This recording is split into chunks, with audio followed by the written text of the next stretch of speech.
Hey there, sunshine. It's Roxy. I just wanted to pop into your world and share some insights from a professional spammer.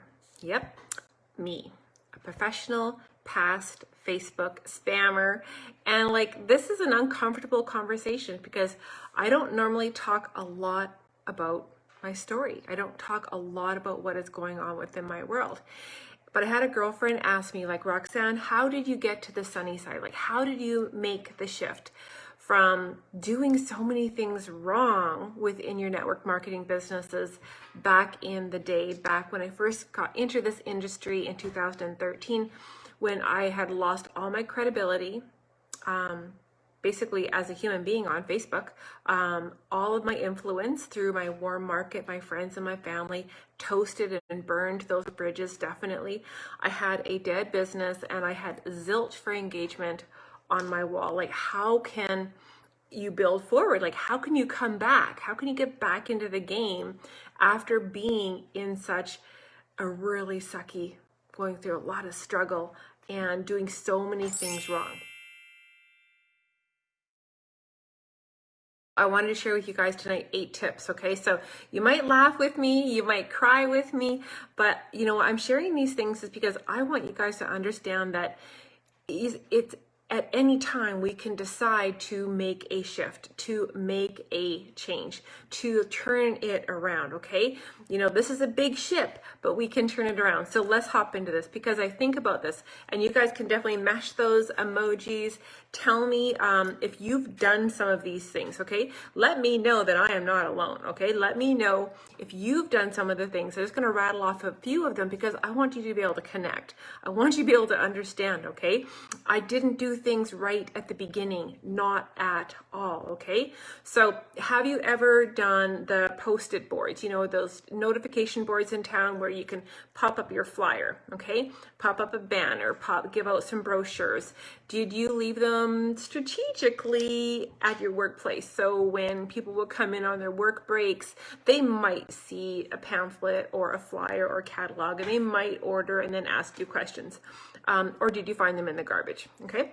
Maybe you were like me and you also hand delivered them to specific businesses around town because I wanted other businesses within town to know about these fabulous products back in 2013, okay? How about, did you ever do the pouncing game when you saw someone at the grocery store and you go oh my gosh, I've been wanting to talk to her, and you cornered her in the milk aisle, okay? Or maybe connected her, over in the frozen foods when she couldn't get away. Maybe you were like me and you also could not wait for family time. It's oh yeah, we're gonna get together with all the family on Thanksgiving. And I filled up my purse full of pamphlets, flyers, samples, business cards, everything. Okay, did you do any of those things? Definitely, put your hand up, mash those fire emojis, just let me know that I wasn't alone, okay? But I think I did one thing that maybe you didn't do.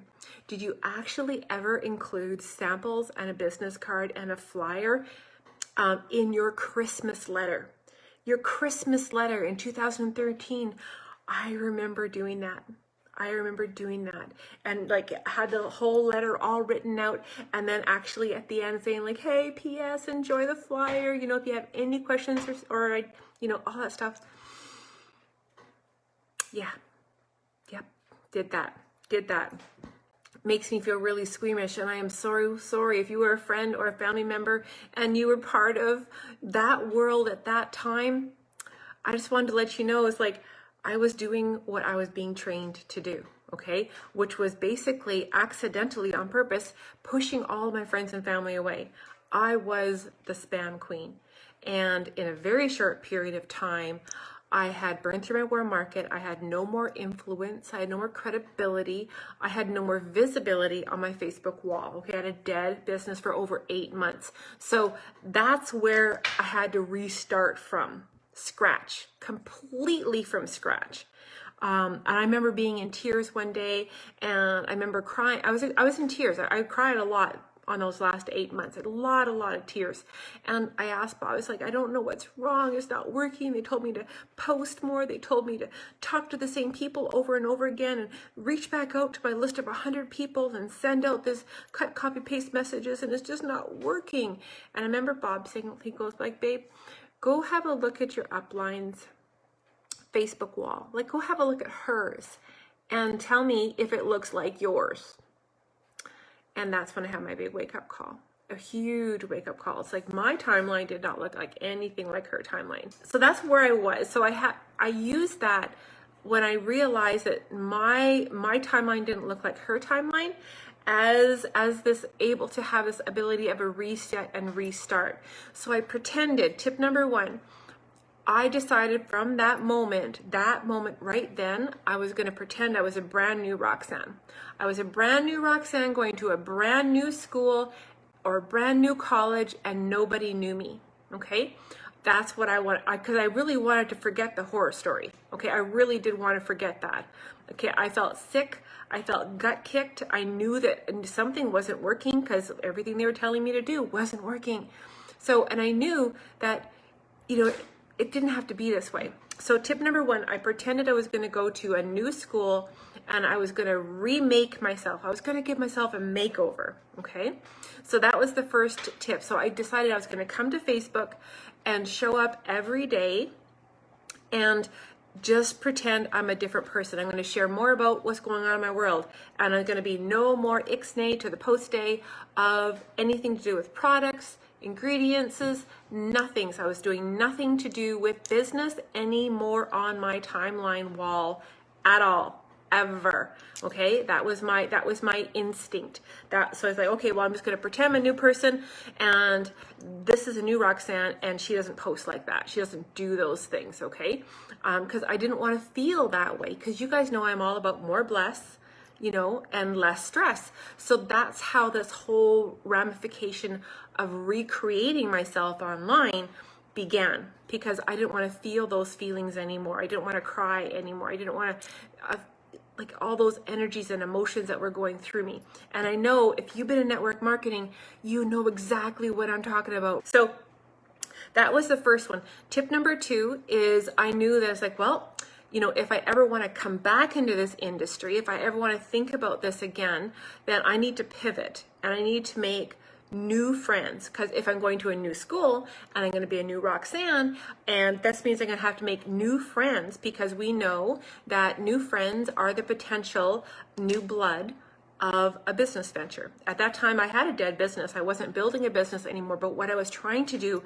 was rebuild my credibility and my influence and my visibility on Facebook. So I wanted to make new friends, because we know potentially our network of friendships and connections on Facebook is your potential net worth, right? We need to be making new friendships and relationships every single day.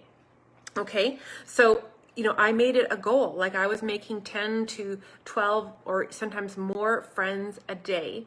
And within conversations, I was trying to have as many conversations, not pushing to a sale, not pushing to an ingredient, not pushing them towards my business. I just wanted to make friends, okay? And making friends when there's no hidden agenda is actually really fun. It's a lot of fun, because you're not waiting for the right door opening to pop into your prospecting, okay? I didn't want that. I was here to rebuild my credibility, my influence after having a dead business and wanting to connect with people, really connect with them, okay? Which led me into tip number 3, which is I started to be more contributory into Facebook groups. There's so many Facebook groups out there where people just post and pray. They just drop and go. They drop their links and they drop them, and then off they go to the next Facebook group, and they drop them and they go to the next Facebook group and they drop them. But no one connects, like no one converses. Like, goodness forbid that someone actually provides some value. And that's what I started to do. I started to provide value-based posts, things that were uplifting and encouraging. Yes, sister, you know my E words: uplifting, encouraging, empowering, inspiring, I know it's an I, having some humor and having some education, those kind of fun things, right? So I began to contribute value-based posts around that sphere of energy and feelings and emotion, because women, we're feelings, we're full of feelings and emotion. So connect with women in that way. It becomes easy to make more new friends, okay? Have more new conversations. And I began rubbing shoulders with group admins. I would reach out to the moderators. I would reach out to the admins, and I would say like, hey, is there a theme day? You know, or have you ever contemplated on doing a theme day like Tip Tuesday? So is there a way that I can contribute? Can I help in any way? Can I serve in any way? Can I lighten your load in any way? You know what? And that made me some amazing friendships. So same thing, it's collaborating, it's connecting, it's brainstorming, and we become a we woman, where all of a sudden referrals start coming back and forth. And my content began to get seen. So therefore I was increasing my visibility, my credibility within these most amazing Facebook communities and groups with the most amazing rock star women. And I was just grabbing hold of their shirt tail and offering to help, because I have a helper heart. I have a heart-centered business. So it made sense for me to find out ways that I could seek to understand, seek to serve, even within Facebook groups, okay? Yes, I still am going to probably, send this out to my other Facebook communities, and some of them are still those post and those drop and go businesses groups, but I still get great friendship and connections, because someone just might be scrolling when they go to drop theirs, and they're going to see a title, they're going to see a live video, and I get amazing friend requests now every day from my type of people. My type of people now reach out to me, and I don't have to send out as many friendship requests as I used to, because now my content, me just being me, is bringing people towards me. I'm pulling people instead of pushing my product, my services, my information all over my Facebook wall, and having my friends and family and you run for the hills in terror, okay? So tip number 4 is I started doing Facebook Lives, okay? My very first Facebook Lives were actually just recorded videos, because I was doing Facebook videos before Facebook had the live video ability. So I would do a video, save it on my phone, and then I would upload it. And that's how that began, and that was way back in 2014. So I started doing Facebook Lives because what connects even faster than a typewritten post equally to pick up a phone call is a Facebook Live. Okay, I can do one Facebook Live and it's going to get hundreds, if not thousands of views. How many times in my day can I pick up a phone? Okay, I only have so many hours in the day. So utilizing Facebook Lives to connect with people, share tips and ideas. And goodness knows, I didn't know anything to do about network marketing, right? I had a dead business for like over a year and a half of no sales, no signups, nothing like that for over 8 months in my very first company. So I didn't know anything about business. Certainly couldn't say I was successful, but I shared stories. I shared childhood stories. I shared life lessons from my mom, or life adventures and lessons from my dad. And those are my stories, therefore believable and credible, because they're your stories, right? They're your stories, and they make total sense, okay?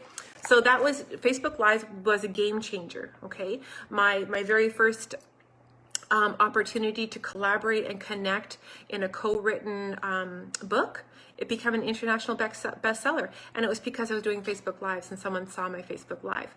And it was absolutely a beautiful thing. So I've had opportunities come to me just from doing things that were scary. Okay, because it's not easy all the time to do Facebook Lives. Tip number 6 is an 80-20 rule, and I still don't break this rule to this day.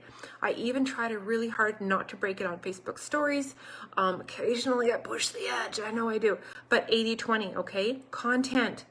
Great content, like I said, that is enthusiastic, that has energy, it has emotions, it's empowering, it's enlightening, all those kind of things. And it creates a deeper connection. I want content that creates a deeper connection, that can take it to a deeper conversation. That's what content is all about. It's to create a connection with a woman. Your broken bits fit with their broken bits, and you can have a great conversation, because it's about life stuff. It's about passions and purpose and loves, okay? And we know that the variety is the spice of life. So some are short, some are going to be long, some have images, okay, some are videos. And we know that positivity is everything. We can attract more flies with honey than vinegar. So That's why I keep it to the positive side. I keep it to the sunny side, because right now, goodness knows the world needs more love, okay? So that allows me also to elude taking my pains, my past problems, things that made me upset or crazy, and enough time has passed now that they've shifted into wisdoms. They become wisdoms, and I share them now as life lessons, right? Because I can use that and help someone else share my pains and problems and trials and tribulations as stepping stones so they can shorten the curve, right? I can help them faster to feel better. And I think that's a very beautiful thing, because if people cannot connect with your success you're having unless they can connect with the suck and with the struggle. So that's why I share that out there so often. Okay. Tip number 7, I think we're on, is a new community of education. Education is everything. Finding new ways to pour into myself so that I get to pour into others gave me joy. I have that blue, yellow heart personality. I know I wear a lot of red, okay? I can get fiery sometimes, but really it's about upping your education so you can seek to understand and seek to serve. So, and again, you're having more bless within your day because you feel better, because you're helping more people, and around the curve is ultimately your success is going to rise because you're helping people. Okay, that's what I absolutely love. Okay, so a bonus tip I want to give you before the last one is that I put a big red X on prospecting friends and family. Not at all. I never opened my mouth up, and I still don't. If they ask me how my business is going or what I'm really doing, I keep it light. Okay, I keep it light. I say, like, I'll talk about Nikki. I'll talk about Nikki being an absolute rock star on my team, you know, and how, you know, she's really just blowing it out of the water with her team right now. I love helping Nikki. Or I'm spending a lot of time, you know, connecting with Teresa, and I'm just really happy to pour a lot of love into her. She's had a tough time in the industry before, and I'm really happy to be able to serve her some sunshine in her day. I talk about my team, and I do not talk about myself and my business specifically. So, you know, it really is become a lot less stress around the Thanksgiving table or Easter or birthday parties or barbecues, you know, because I just share goodness. Okay. And if someone asks how it's going, I say really good. You know, I'll talk about going when we went to Costa Rica on the leadership retreat, you know, so that kind of tells them that I'm doing okay in my network marketing business when you get invited to leadership retreats, company paid adventures, all that kind of fun stuff. Or, you know, you hitting the leaderboards, like, yeah, I couldn't believe it. It's like, I was totally busy doing this and this, but, you know, found out I was in the leaderboards last week. I didn't even know because I was too busy helping other people to be focused on myself. Okay, last tip is that I fell into a new business, okay? The spring of 2017, after thinking that this industry, this network marketing thing is not for a woman like Roxanne, can't do it. If I can't follow my own beliefs, my own values, go with my own natural nuances and tendencies, I don't want to do network marketing. I just didn't. So I was totally blown away when social retail come across my plate. And I was so honored and so thankful and grateful that Erin said, like, hey, just have a look at this video. Have a look at this video. And if it's not for you, it's okay. I'll never bug you again. I'll never talk about it again. So this is what blew my mind, is that I could go with me. I could be me. I didn't have to start spamming. I didn't have to start talking about ingredients. I didn't have to start showing a whole bunch of endless before and afters. I didn't have to talk about the compensation plan. I didn't have to do any of that. I could keep on running my Facebook wall like I am right now. Okay? And I'm building a heck of a good business, a heck of an amazing sisterhood along the way. So, you know what? If you want that same video that my girlfriend shared with me 3.5 years ago, just ask. I'll give it to you, and it might be your slice of pie, okay?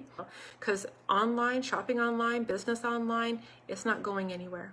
It's getting bigger and bigger and bigger. And I think you deserve to be in the know, and you deserve to get your hands in this piece of pie too, okay? Mwah. That's it for tonight, guys. I will see you tomorrow, all on the sunny side of life. Mwah. Bye.